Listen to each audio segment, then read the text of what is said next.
سلام له خورشید د 11 بجو خبرونو ته ښه راغلاست. ولسمشر غني کندهار ولایت سفر په لړ کې له هوایي ډګره د کندهار ښار تر دوه لارې پورې جوړ شوی سړک پرانیست. ښاغلي غني یا سړک د خپلواکۍ د اتل شهید ستر جنرال عبدالرزاق په نوم ونوماوه.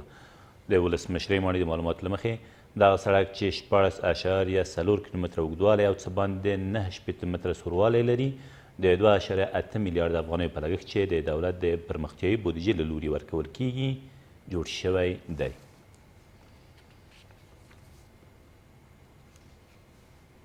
له دې سره سم ولسمشر غني د کندهار هوایي ډګر نن رسما د احمدشاه بابا نړیوال هوایي ډګر په نامه ونوماوه.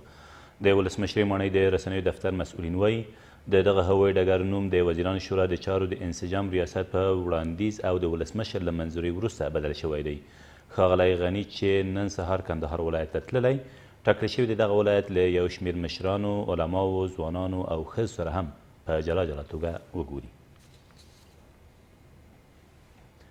ولسمشر غني ملي تدارکاتو کمیسیون ته لارښوونه وکړه چې له ځنډ پرته په راتلونکو ټاکنو کې د اړتیا وړ پاتې تخنیکي لوازمو د برابرولو پړاوونه بشپړ کړي. ښاغلي غني تېره ورځ په همدې اړه جوړه شوې ناسته کې د ټاکنو پر شفافیت ټینګار وکړ او له نړیوالې ټولنې او د ټاکنو اړوندو بنسټونو یې هم وغوښتل چې د دغه بهیر د هر پړاو دقیقه څارنه وکړي. په دې ناسته کې چې د ټاکنو خپلواک کمیسیون ترڅنګ د نړیوالې ټولنې غړو هم ګډون درلود، مالیې وزیر ژمنه وکړه چې له نړیوالې ټولنې سره په همغږۍ به د ټاکنو خپلواک کمیسیون د بودیجې جزئیات ډېر ژر وروستی او په هغه کې به د دولت د بودیجې او همدارنګه د نړیوالې ټولنې د مالي مرستو کچه مشخصه کړي. د فاریاب اندخوی ولسوالۍ لپاره د طالبان نومول شوی ولسوال له خپلو یو شمېر کسانو سره ووژل شو. د ملي دفاع وزارت د ویان مرستیال فواد امان وایي دغه کس چې ملا راز محمد نومېده تېره ورځ د افغان ځواکونو په ګډو عملیاتو کې وژل شوی دی. د نوموړي په وینا په دې عملیاتو کې 9 نور طالبان هم وژل شوي دي.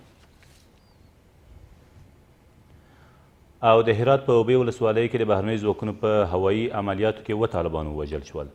د دغه ولایت امنیه قمندان امین الله مرخیل زیاتوي په دغه عملیاتو کې چې تېر ماښام په شوره سیمه کې د بې پیلوټه الوتکې له لوري ترسره شوي 3 نور طالبان هم ټپیان شوي دي.